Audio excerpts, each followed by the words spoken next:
우리 찬송가 384장입니다. 384장 찬양하겠습니다.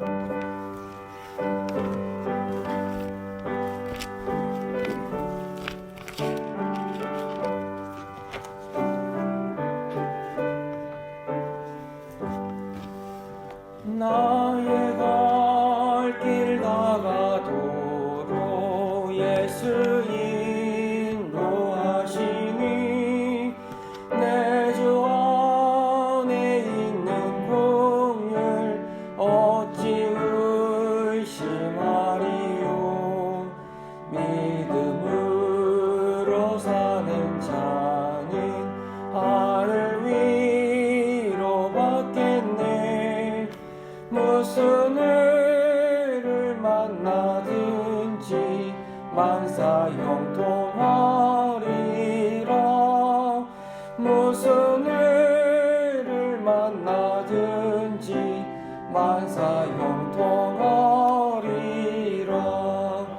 나의 갈 길 다가도록 예수 인도하시니 어려운 일 당한 때도 족한 은혜 주시네.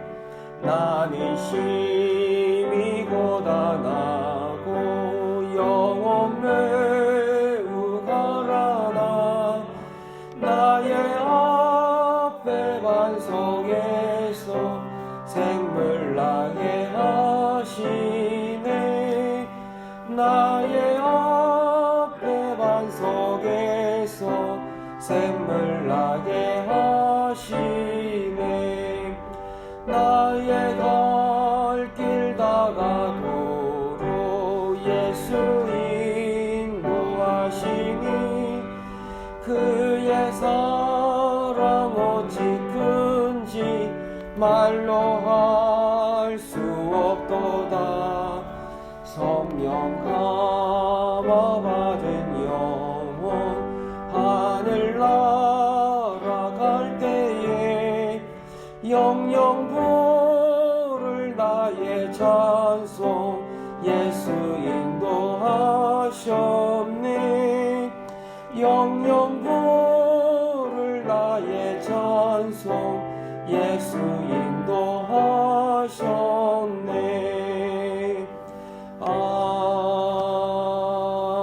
아멘.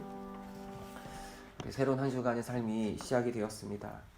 우리가 방금 불렀던 찬양의 가사처럼 나의 갈 길 다가도록 주님 인도하여 주시고, 여러 가지 힘들고 어려운 일을 우리가 당할 수 있고 만날 수 있지만 그럼에도 불구하고 내 인생을 책임지시고 가장 형통한 길로 인도하시는 그 주님 바라보며 살게 하여 주옵소서. 우리 인생 가운데 고난과 고통이 없을 수가 없습니다. 그러나 주님이 함께 하시면 그 인생은 복된 인생, 형통한 인생이 되는 줄 믿습니다.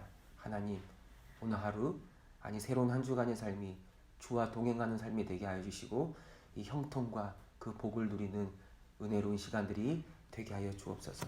우리 한번 이 시간 일을 생각하면서 함께 기도하겠습니다.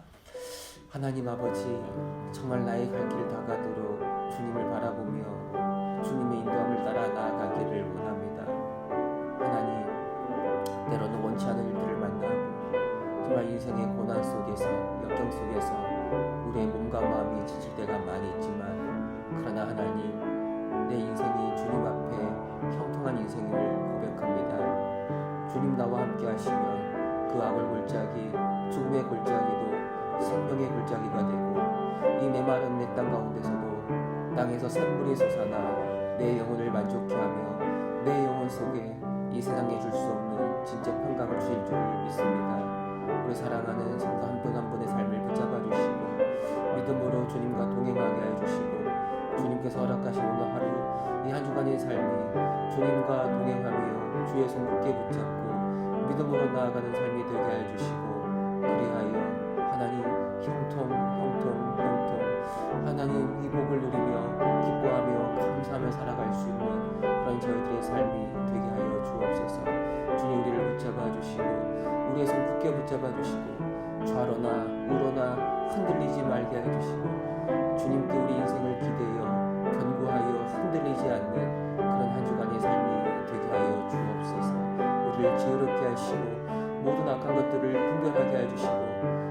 무엇인지 알게 해주시고 그대로 순종할 수 있는 힘과 지혜와 능력 또한 더하여 주옵소서. 주님께서 그렇게 하실 것을 바라봅니다. 주님 바라보며 나아갑니다. 우리에게 은혜를 베풀어 주옵소서. 아멘. 하나님 아버지, 우리 인생길에 힘들고 어려운 일이 없을 수가 없지만 주의 손 굳게 붙잡고 믿음으로 나아가게 해주시고, 주님이 우리와 함께 하신다는 것, 바로 그것이 형통이고, 주님이 우리와 함께 하시기에 이 모든 어려움을 넉넉히 이겨나게 하게 하실 것을 바라보며 담대하게 나아갈 수 있는 저희들 되게 하여 주옵소서. 악한 일들을 분별하여 피하고 이겨내게 해주시고, 주의 뜻이 무엇인지 분별하게 해주셔서 나아가게 해주시고, 주의 뜻 가운데 행할 수 있는 지혜와 능력과 힘도 더하여 주셔서 잘 감당하며 하나님께 영광을 돌리며 이루 말할 수 없는 하늘의 평강을 매일매일 경험하며 살아갈 수 있는 우리의 삶이 되게 하여 주옵소서. 함께 하심을 믿사옵고 우리 주 예수 그리스도의 이름으로 기도합니다. 아멘. 말씀 보겠습니다. 사무엘상 18장입니다. 사무엘상 18장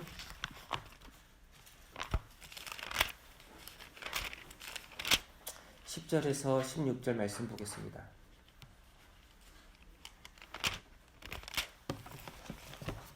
10절에서 16절 말씀, 우리 한 절씩 교독하겠습니다.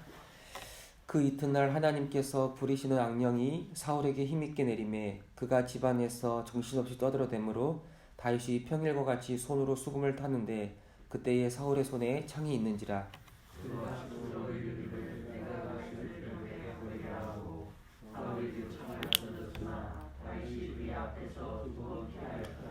여호와께서 사울을 떠나 다윗과 함께 계심으로 사울이 그를 두려워한지라.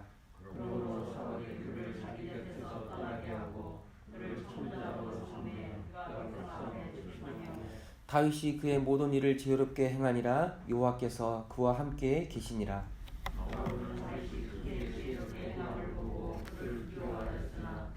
온 이스라엘과 유다는 다윗을 같이 읽겠습니다.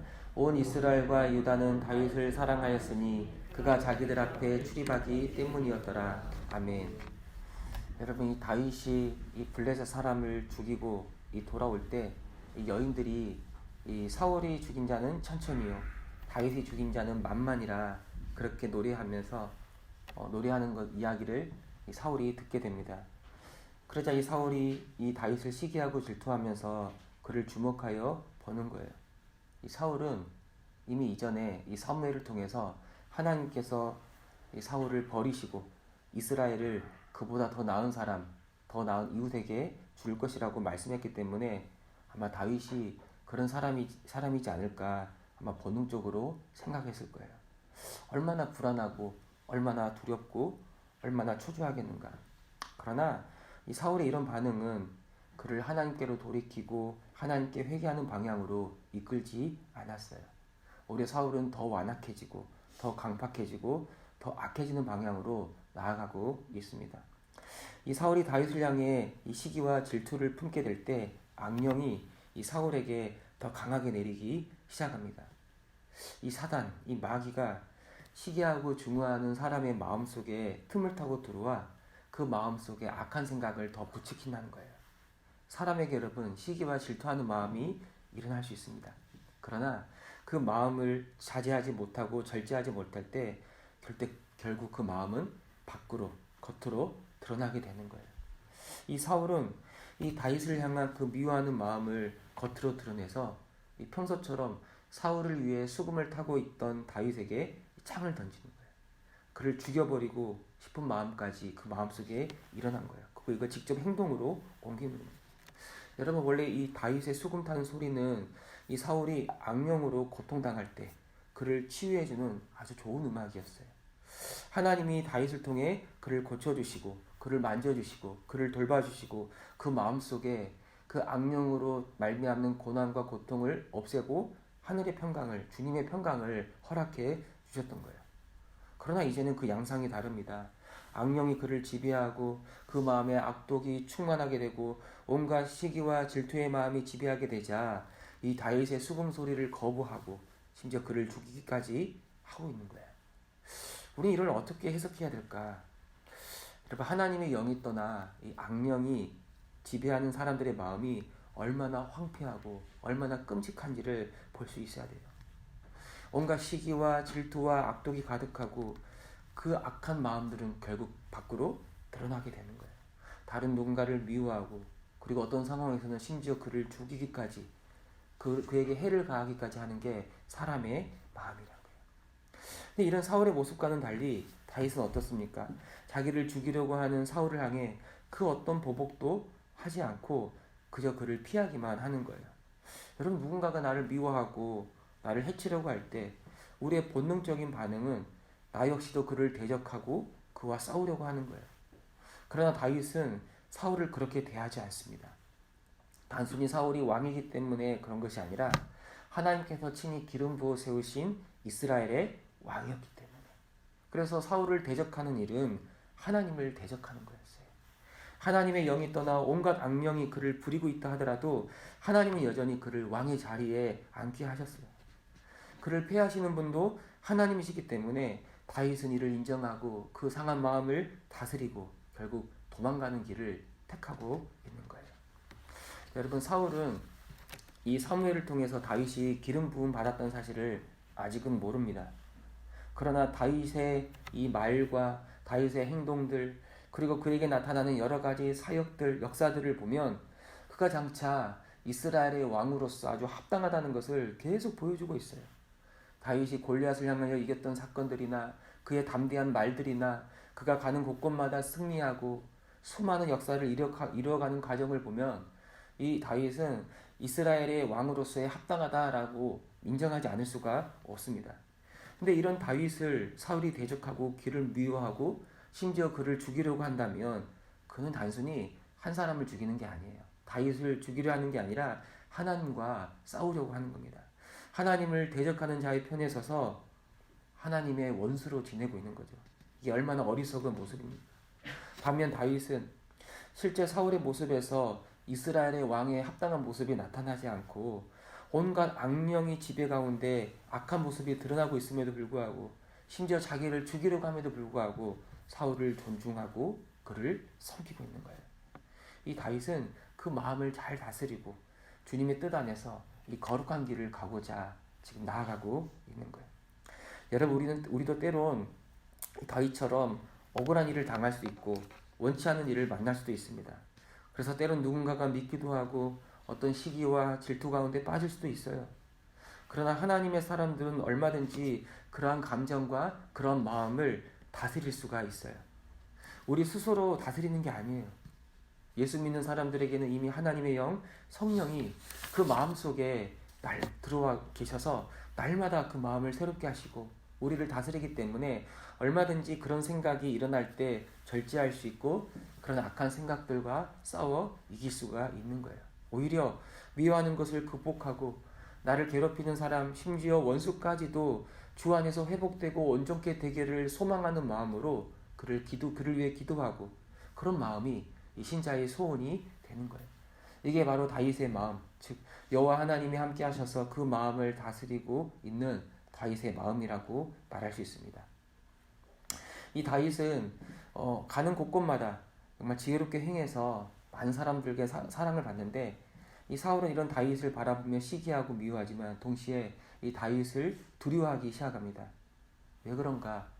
하나님이 이 다윗과 함께하는 것을 사울이 보았기 때문이에요. 여러분, 하나님 없이 살아가는 사람들은 하나님과 함께 담대하게 살아가는 사람들을 두려워해요. 어둠 가운데 살아가다가 이 빛 가운데 살아가는 사람들의 빛난 삶을 보면서 두려움을 느끼는 겁니다. 이때 사울이 회개하여 주님께 돌이키고 그도 빛 가운데 살아가면 좋은 일인데 반대로 사울은 다윗으로부터 더 멀어지고 빛 가운데로 살아가는 게 아니라 빛을 멀리하고 어둠 속에 계속 묻히는 거예요. 그래서 사울은 이 다윗을 이 천부장으로 삼아 자기에게서 멀리 떠나보냅니다. 여러분, 다윗을 천부장으로 삼았다라는 말이 다윗을 더 높은 계급으로 승진시켰다 그런 말이 아니에요. 오히려 지금 다윗은 왕궁을 출입하면서 안전한 그런 수비대, 왕궁 수비대에 있었는데 이젠 야전 사령관으로 발령냈다는 말이에요. 그러니까 더 위험하고 더 격렬한 최전방 부대로 그를 배치시키는데 그 동기가 무엇인가? 다윗을 사랑하고 아끼고 정말 그를 신뢰했기 때문에 보내는 게 아니라 결국 다윗이 이 전장에서 적군으로부터 죽임을 당하거나 아니면 작전에 실패하기를 바라는 마음으로 그를 아주 멀리 저 적진 깊숙한 곳으로 보내버리는 거예요. 그러나 다윗은 이 왕궁을 벗어나 이 백성 앞에 출입하면서, 그러니까 최전방으로 들어가 백성들, 여러 군인들과 지내는 가운데서도 그는 자기에게 맡겨진 여러 일들을 묵묵히 감당하는 거예요. 자기에게 주어진 일이 굳은 일이라 하더라도 그 모든 일들을 지혜롭게 감당하면서 모든 이스라엘 사람들에게 사랑을 받고 인정받기 시작합니다. 그 삶이 어디에 있든지, 그가 왕궁에 있든지 최전방에 있든지 그가 골짜기에 있든지 어디에 있든지 간에 그는 그곳에서 아주 빛난 인생을 살아가고 있는 거예요. 왜 그런가? 14절 말씀처럼 여호와께서 그와 함께 계시니라. 하나님이 그와 함께 하시고 하나님이 그를 보호하시고 그를 인도하시고 그에게 지혜를 주셔서 이 모든 일들을 넉넉히 감당하게 하셨던 겁니다. 여러분, 하나님께서 함께하는 삶은 어떤 삶인가? 우리 인생에 아무 문제나 아무 어려움이나 고난이나 고통이 없는 삶이 하나님이 함께하는 삶인가? 아니에요. 아니에요. 그럴 수가 없어요. 하나님이 함께했지만 하나님이 다윗과 함께했지만 사울은 다윗을 죽이려고 하지 않았습니까? 그를 죽이려고 하는 사울의 창을 2번이나 피해야 할 정도로 다윗은 죽음의 고비를 넘겨야 했어요. 여러분, 이게 형통한 삶인가요? 다윗은 편안한 왕궁 수비대에서 아주 치열한 전투가 날마다 일어나는 최전방 부대로 배치를 받았어요. 인간적으로 보면 이 다윗의 인생은 정말 꼬였다, 형통하다라고 말할 수가 없어요. 그러나 다윗의 삶이 형통하다고 말할 수 있는 이유가 무엇인가? 하나님이 이 다윗을 고아처럼 버려두지 아니하시고 언제나 그와 함께 하시기 때문에. 하나님이 함께 하시는데도 여러분, 우리는 힘들고 어려운 일을 겪을 수 있어요. 그러나 하나님의 함께하는 사람은 그 어떤 상황, 그 어떤 환경에 있다 하더라도 거기에서 빛난 삶을 살아가는 거예요. 주어진 삶을 있는 그대로 받아들이고 자기에게 주어진 굳은 일들도, 그 어떤 일들도 묵묵히 감당하면서 이 주님의 뜻을 이루어 가는 거예요. 심지어 자기를 죽이려 하는 그 왕조차도 그는 마음을 다해 섬기려 하고 그 왕의 명령을 받아 가장 낮은 곳에서 그 백성들과 여러 사람들과 뒹굴면서 그 모든 일들을 묵묵히 감당하는 겁니다. 어디에 있든지 어떤 모양이든지 그 위치에서 이 섬김의 일을 감당하고 자기 주변 사람들을 살리고 그들을 돕고자 하는 것, 바로 여호와 하나님이 함께 하시는 형통한 자의 모습이라고 우리는 말할 수가 있습니다. 여러분, 오늘 나를 부르신 부르심의 자리가 어디인가? 세상적으로 높은 위치인가? 아니면 그냥 낮은 위치인가? 별 볼 일 없는 일을 하고 있는가? 여러분, 우리가 무슨 일을 하는 건 중요하지 않습니다. 중요하지 않아요. 그러나 그 주님의 부르심 앞에서 우리는 어떻게 살고 있는가? 내가 무엇을 하는 것보다 더 중요한 게 내가 어떻게 살고 있는가이죠. 내 주변을 돌아보고 내가 만나는 사람들을 생각하고 그들을 품어주고 그들을 섬기고 그들을 도우고 넘어진 사람들을 일으키는 사람으로 내가 빛나게 살아가는가? 아니면 이 사울처럼 주님의 부르심을 거부하고 악독과 시기와 질투와 두려움과 불안과 초조함으로 살아갈 것인가? 아니, 우리는 그럴 수가 없습니다. 이미 예수 믿는 사람은 하나님의 영, 성령을 받은 자로서 우리는 하나님의 영광을 위해 살아갈 수 있는 새로운 마음을 가진 자이기 때문에 우리는 사울과 같은 그런 인생의 길을 걸어갈 수가 없는 거예요. 주님, 오늘 하루도 이번 한 주간도 주님께서 부르신 그 부르심의 자리에서 굳은 일을 감당하더라도 마음과 뜻과 힘과 모든 것을 다하여 섬기게 하시고 나를 통해 내 주변의 많은 사람들이 힘을 얻고 살아나는 역사가 일어나게 하옵소서. 이 어두운 세상 주님과 동행하며 빛나는 인생, 형통케 하는 인생, 그런 인생이 되게 하여 주옵소서. 이 새벽 그렇게 기도하며 나아가는 저와 여러분 모두가 되시기를 소망합니다.